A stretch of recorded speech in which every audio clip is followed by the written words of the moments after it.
है, इसकी संभावना है। और ये हमको कौन बताता है? महर्षि वाल्मीकि। और मैं एक और बात पूछ लेता हूं कई बार लोगों से कि राम राज्य की बात होती है, राम ने राम राज्य की स्थापना की, इसलिए तो हम उनको पूछते हैं, मर्यादा पुरुषोत्तम भगवान राम ने राम राज्य की स्थापना की। तो राम राज्य का आधार कौन होगा? कौन सा मॉडल उन्होंने लिया होगा? बीच मॉडल, रावण का तो नहीं लिया होगा। तो कौन सा मॉडल अडॉप्ट किया होगा? तीन ही तो महर्षि थे वहां, विश्वामित्र और महर्षि वाल्मीकि और महर्षि वशिष्ठ। तो शिक्षा का जो मॉडल है, संभवतः समाज के अंदर समानता लाने के लिए शिक्षा बहुत जरूरी है, आवश्यक है। ये हमको ये तीनों महापुरुषों ने, विश्वामित्र ने भी और वाल्मीकि जी ने भी इस बात को बताया है। अगर हम सारे समाज को शिक्षा से जोड़ लें तो हम समाज का उत्थान कर सकते हैं, समाज में बराबरी ला सकते हैं, भेदभाव को समाप्त कर सकते हैं।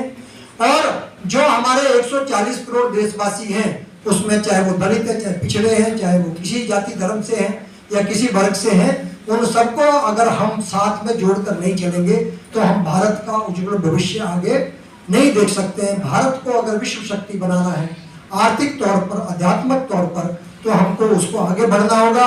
मैं अंत में इतना ही कहते हुए, इस बात से लोग डिफर कर सकते हैं, लेकिन मैं हमेशा कहता हूँ, और मैंने तो हमारे वो सुधांशु जी महाराज के सामने भी ये बात कही कि ये जो दूसरे मंत्र पढ़ लेते हैं 21 रुपए 1100 रुपए देकर, इससे कुछ नहीं होने वाला है।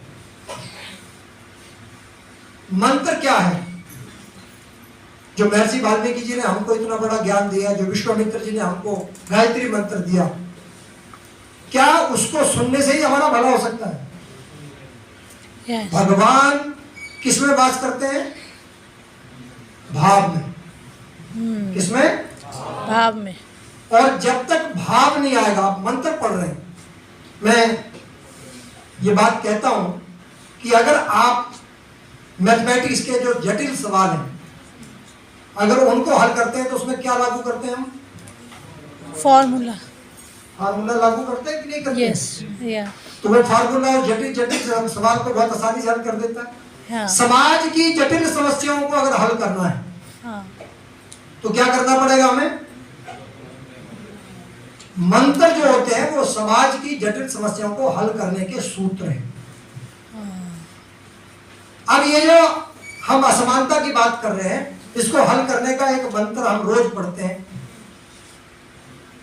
सुनते हैं, पढ़ते तो नहीं होंगे। सहनावतु सहना भुनक्तु शह वीर्यं कर्मावहै तेजस्विनाम वधितमस्तु मां विद्विषा।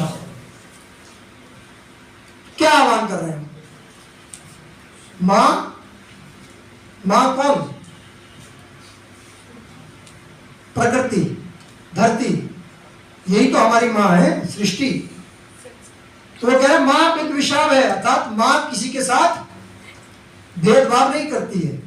धरती मां अन्न का दाना देती है, अन्न देती है, तो क्या करता है वो? किसी इंसान का, जब कोई भी इंसान उसको खाता है तो जाति धर्म या उसका रंग भेद देखकर तो भूख नहीं मिटाती। अन्न तो हर आदमी की भूख मिटाता है। पानी, जल, तो किसी का रंग भेद नहीं देखता है, वो सबकी प्यास बुझाता है। और प्राण वायु सबको जीवन देती है। मां विद्विषाव है, तो जब धरती मां हमारे साथ भेदभाव नहीं करती है तो हमको सामाजिक स्तर पर किसी के साथ भेदभाव करने का अधिकार किसने दिया? yes. इसलिए साथ चलने का आह्वान हमने किया कि मां विद्विषाव है, मां कभी किसी के साथ भेदभाव नहीं। तो ये जो मंत्र है, इनको हमको इनका भाव समझना पड़ेगा, उस भाव के साथ इनका उच्चारण करना पड़ेगा और इनको अपने स्वभाव में लाना पड़ेगा। अर्थात जीवन में सुबह से शाम तक जो हम करते हैं, उस जीवन के अंदर उनको उतारना पड़ेगा। अर्थात हमारी जो दिनचर्या है उसके स्वभाव में इसको लाना पड़ेगा। जब हम इन सब मंत्रों को, चाहे वो सगच्वम सबद्वम सावो मनासी जानताम देवा भागम यथा पूर्वे सजराराम उपास्त, हम उसकी बात करते हैं, सबको साथ चलने की बात करते हैं, लेकिन केवल बात करने से नहीं होगा, उनको स्वभाव में लाना पड़ेगा। अगर जीवन के स्वभाव में ले आएंगे, ओम भूर्भुवस्सुवः भर्गो देवस्य धीमहि धियो न प्रचोदयात् की हम बात कर रहे हैं, लेकिन ये दुनिया में त्याग का सबसे बड़ा मंत्र है। और दुनिया के अंदर अगर शांति की हम बात करते हैं, मैंने विश्व मंच पर कहा ये बात कि हम शांति की बात करते हैं तो हमको त्याग की तरफ बढ़ना पड़ेगा। और गायत्री मंत्र दुनिया का सबसे महान मंत्र है जो हमें त्याग सिखाता है, अर्थात अपना सर्वस्व अर्पण करने की बात करता है। तो जब हम त्याग की बात करते हैं तो ही हम समाज में आगे बढ़ सकते हैं। तो हमारे को उस समय के तीनों ऋषियों ने मिलकर, और उसमें विशेषकर सबसे ऊपर जो ऋषि माने गए, विश्वामित्र क्षत्रिय थे, वशिष्ठ ब्राह्मण थे, और महर्षि वाल्मीकि जो है उनको हम अगर धीर और उस जाति से देखते हैं तो उस समय में सबसे बड़ा उच्च स्थान तीनों में किसको मिला? महर्षि वाल्मीकि को मिला, क्योंकि महर्षि वाल्मीकि जी ने ही उस पूरे ज्ञान को दुनिया के सामने प्रस्तुत किया एक काव्य रूप में। और जब वो काव्य रूप में कोई चीज हमारे सामने आती है तो उसको हम आसानी से कंठस्थ भी कर सकते हैं, आसानी से आगे बढ़ती है, वो पीढ़ी दर पीढ़ी आगे बढ़ी। तो इस दुनिया को जो मर्यादा पुरुषोत्तम भगवान राम के बारे में और उनके प्रिंसिपल, उनके सिद्धांतों के, राम राज्य की और उस समय की जो सामाजिक संरचना है, उन सब की जो बात अगर आज तक हम जान रहे हैं तो उसमें महर्षि वाल्मीकि जी का बहुत बड़ा योगदान है।